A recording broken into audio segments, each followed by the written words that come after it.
So it was the 3rd of May, remember, when the violence broke out in the state of Manipur. It's almost 3 months now, and the authorities have made sluggish progress in bringing things back to normal. The authorities have also been making some really sluggish progress in bringing the perpetrators of the violence to justice.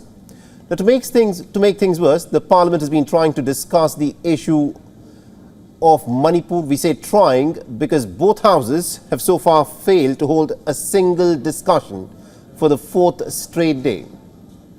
लोग 267 पे बात करने के लिए थे. आप जब वो उस पे जो बात करना चाहते हैं 2.5 hours का, इनवॉइस पे जवाब दिया. तब कहाँ पे थे इनके मंत्री? तब होम मिनिस्टर क्या कर रहे थे? इसी सदन में बैठे. लेकिन इनका इतने लोग. So this, of course, is what played out as soon as the session started in the Parliament. The opposition was up in arms. They have refused to discuss the issue of Manipur unless the Prime Minister speaks out on the Manipur issue. They want an unfettered debate. But the ruling government is pretty firm on its refusal in terms of how it wants the debate to be conducted. मैंने आज दोनों सदन के विपक्ष के नेता को पत्र लिखा है कि कितनी भी लंबी चर्चा के लिए मैं तैयार हूं. सरकार को कोई डर नहीं है. चर्चा जिसको करनी है मणिपुर पर, वो चर्चा करने है.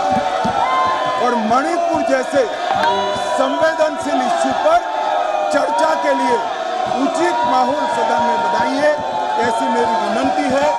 Many representatives are giving notices under 267 in Parliament.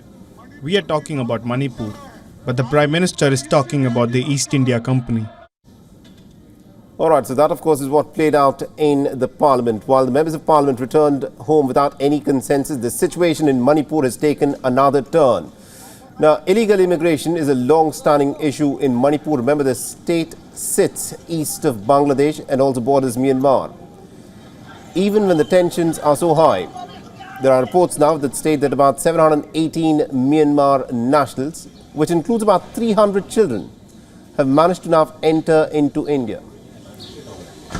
Now, the Manipur government has sought a report from the Assam Rifles on why and how the Myanmar nationals, including 300 of these children, managed to enter into India without proper documents.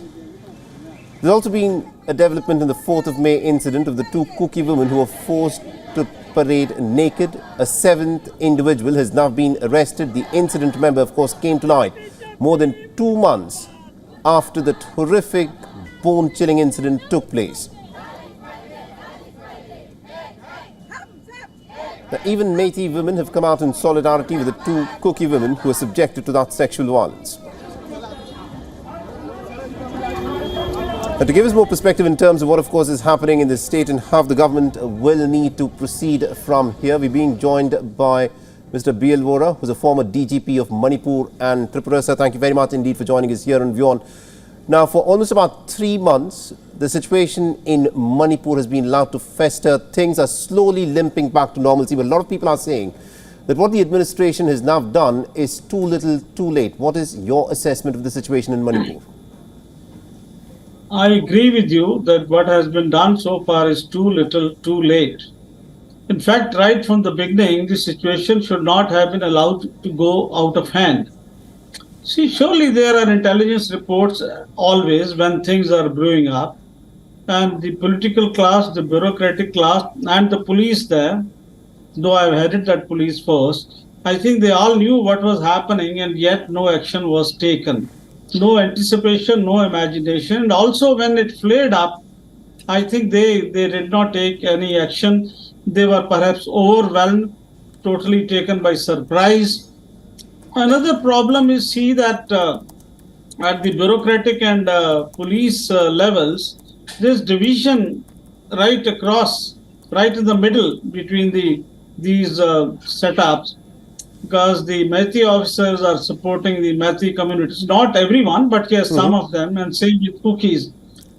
I'm also told that the weapons, 4,500 weapons which went away, many of these were in fact handed over by the concerned officers to their own community. So things are very bad.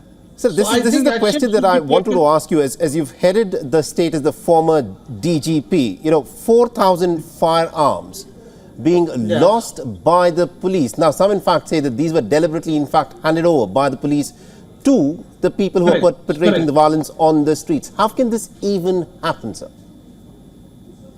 This has happened and no action has been taken. That should have been rolled by now.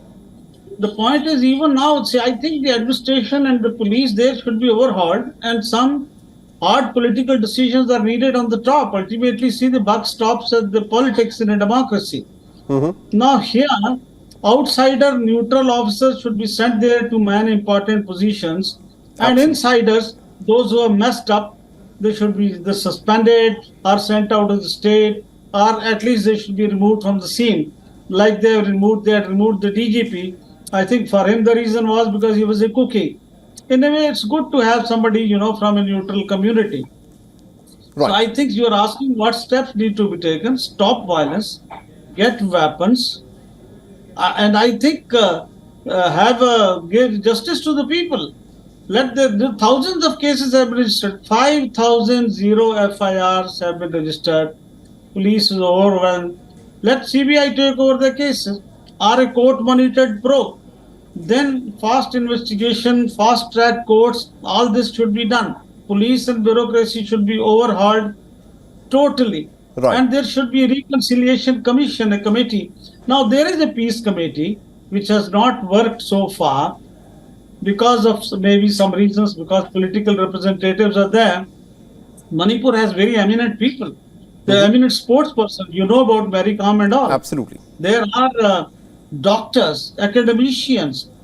They are as talented as anybody else in India, and they have people whose voices will be heard, and especially the women organization. You know that about Mupilan and Mirabai and all that. So I think it's very, very important, and relief measures should be given at once.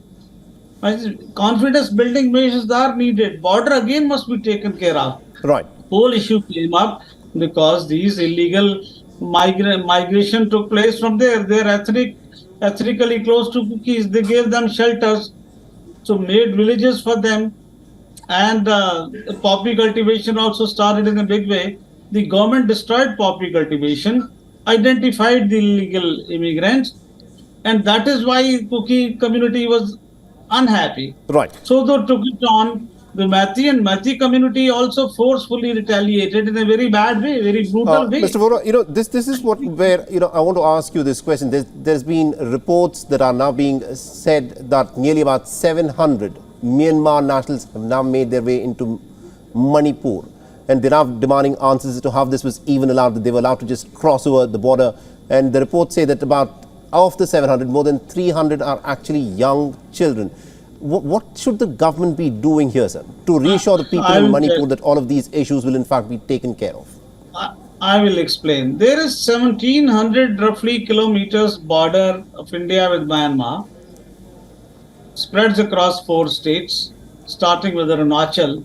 Manipur has about 400 kilometers. Mizoram has about 500 kilometers. And of course, with Nagaland also, there's a border. It's a porous border.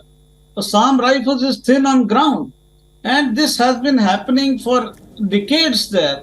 It's a part of the Golden Triangle. Right. Drugs have been coming through from especially a place called More in Manipur, and weapons also have been coming. Precious stones have also been coming. All right. This has been happening. Now the ethnic cookies staying in Myanmar on the other side of the border, the present government of Myanmar is against them. Right. So they thought the best will be to go over. They have gone to Nagaland also. They have come to Manipur. Now in Manipur, thousands came earlier. You're talking of 700, thousands came. Right. So the government then identified them, destroyed poppy cultivation. This angered, and then that SC status business. It's a whole complex, lot of things are involved. I think you've touched the nub of this issue, sir. We are completely out of time. Thank you very much indeed, Mr. B.L. Vora, for joining us and getting us all those insights there. But this is an issue that the government, thank you very much indeed, sir. This is an issue that the government needs to urgently address and bring about confidence in the people that law and order will be restored. It's a difficult ask for the government, but this is the job of the government. That is why the government exists. And it is now important that all those police personnel who behaved in a partisan manner, that they be removed, heads should roll, and the government should again restore confidence in people. That, of course, is the need of hour to bring the situation back under control in Manipur.